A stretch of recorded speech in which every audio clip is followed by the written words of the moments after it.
Hello everyone. Today we will discuss about the chapter Heredity and Evolution class 10th. आज हम जो chapter number 4 है उसको discuss कर रहे हैं क्लास 10th से। इसका नाम है हेरिडिटी एंड इवोल्यूशन। हेरिडिटी का मीनिंग होता है transmission of character from one generation to next generation.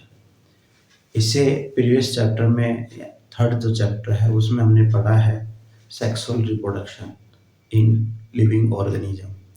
तो सेक्सुअल रिप्रोडक्शन होता है, उसमें क्या होगा कि जब पेरेंट से ऑफस्प्रिंग के पास क्या जाते हैं, कैरेक्टर जाते हैं, वो कैरेक्टर कैसे जाते हैं, ये चीज़ हम किस में पढ़ेंगे, chapter number 4 heredity and evolution में। हेरिडिटी है, हेरिडिटी का मीनिंग क्या होगा, transmission of character from one generation to next generation. Evolution का मतलब क्या है कि जब कैरेक्टर आगे ट्रांसमिट हो रहे हैं तो उन कैरेक्टर में कुछ अच्छे कैरेक्टर होंगे जो नेचर क्या करेगी, उनको सिलेक्ट करेगी। जो करैक्टर नेचर चूज करती है, तो ये तो आपने सुना होगा कि जो नेचर है वो स्ट्रॉन्ग को क्या करती है, प्रमोट करती है, और वीक को क्या करती है, इलिमिनेट करती है। ठीक है, तो दोनों जो है, जो हेरिडिटी है, हेरिडिटी को पढ़ने से पहले एक ब्रांच आती है जेनेटिक्स। जेनेटिक्स के अंदर ये आता है, genetics is the branch of biology that deals with the heredity, deals with the heredity and variation। Heredity and variation यानी कि जेनेटिक्स के अंदर हम दो टर्म को पढ़ते हैं, एक तो हेरिडिटी और दूसरा कौन सा है, वेरिएशन। हेरिडिटी का मीनिंग तो ये होगा transmission of character from one generation to next generation, और वेरिएशन का मतलब होता है जो कुछ चेंजेस होते हैं, यानी कि कुछ सिमिलरिटीज होती हैं, कुछ स्मॉलर चेंजेस होते हैं, तो वही क्या होते हैं, वेरिएशंस होते हैं। कब, जब पेरेंट्स से ऑफस्प्रिंग के पास जाए, किससे, पेरेंट्स टू ऑफस्प्रिंग, पेरेंट्स से ऑफस्प्रिंग के पास जाएगा, उसी को हम क्या बोलते हैं, जो स्टडी करते हैं किसके अंदर करते हैं, जेनेटिक्स के अंदर करते हैं। जेनेटिक्स में क्या होगा, हम कलेक्टिव स्टडी करेंगे, किसकी, हेरिडिटी की और वेरिएशन की। तो ये क्लियर रहा कि genetics is the branch of biology that deals with heredity and variation। heredity and variation collective study करते हैं heredity and variation की। जो जेनेटिक्स टर्म है, जेनेटिक्स टर्म किसने दिया था, गिवन बाय बेटसन। किसने दिया है, बेटसन ने 1906 के अंदर। ये है फादर ऑफ मॉडर्न जेनेटिक्स। जो बेटसन है वो क्या है, मॉडर्न जेनेटिक्स के क्या है, फादर है। और यही टर्म का किसने दिया था, जेनेटिक्स का जो टर्म है वो किसने दिया है, बेटसन ने दिया। ठीक है, और जो फादर ऑफ जेनेटिक्स है वो क्या है, ग्रेगोर जॉन मेंडल।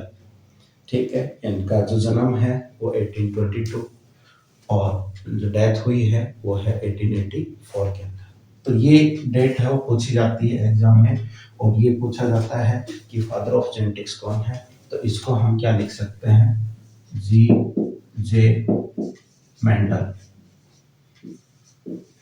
तो ये नाम ऐसे लिखा सकता है, जी जे मेंडल। मेंडल कौन है, जेनेटिक्स का फादर है। ठीक है, फिर दो जो टर्म आती है, एक हेरिडिटी और एक क्या है, वेरिएशन। हेरिडिटी और वेरिएशन में सबसे पहले हम एक एक टर्म लेंगे। तो सबसे पहले हम किसके बारे में पढ़ेंगे, वेरिएशन के बारे में पढ़ेंगे कि जो वेरिएशंस है वो क्या होते हैं। ये पढ़ रहे हैं वेरिएशन। वेरिएशन क्या है, वेरिएशन मीन्स क्या होंगे, चेंजेस। यानी कि वेरिएशन का मतलब है कि कुछ स्मॉलर चेंजेस हैं, किसी भी तरीके से जो चेंजेस हैं, इसका मतलब है कि कुछ डिफरेंस है, यानी कि पहले वाले से कुछ क्या होगा, डिफरेंस होगा। उन डिफरेंस में हम देखेंगे कि जो लिविंग ऑर्गेनिज्म है उनके अंदर क्या क्या डिफरेंस आते हैं। तो जो डिफरेंस आते हैं वो मॉर्फोलॉजिकल चेंजेस भी हो सकते हैं, डिफरेंट हो सकते हैं, या फिजियोलॉजिकल चेंजेस भी या हो सकते हैं, अलग हो सकते हैं। मॉर्फोलॉजी का मतलब क्या होगा, आउटर अपीयरेंस होता है। आउटर अपीयरेंस में जैसे हाइट का है, करेक्टर है, उसमें चेंज आ रहा, या कलर का करेक्टर है, या फिर कोई भी आउटर अपीयरेंस में जो मॉर्फोलॉजिकल जो स्ट्रक्चर्स हैं उनके अंदर क्या आएगा, चेंजेस आएगा। फिजियोलॉजी का मतलब है कि इंटरनल चेंजेस आएंगे, कोई भी टेम्परेचर से रिलेटेड है, प्रेशर से है, वाटर से रिलेटेड है। तो इसी तरीके के जो इंटरनल चेंजेस होते हैं उनको हम क्या बोलते हैं, फिजियोलॉजिकल चेंजेस बोलते हैं। जो वेरिएशंस आते हैं वो वेरिएशन क्या हो सकते हैं, स्मॉल हो सकते हैं। जो वेरिएशन स्मॉल होंगे वो सेम फैमिली के अंदर होंगे, और जो वेरिएशन लार्ज होंगे वो एक ही स्पीसीज के डिफरेंट रेसेस में होंगे। ठीक है, एक ही स्पीसीज की डिफरेंट रेस है, यानी कि जो डॉग है, डॉग एक स्पीसीज है, बट डॉग में भी क्या होती हैं, बहुत सारी नस्ल्स होती हैं, और नस्ल्स के अंदर क्या होगा कि जो वेरियस डिफरेंस आते हैं, ठीक है, वही क्या होगा, लार्ज चेंज आते हैं।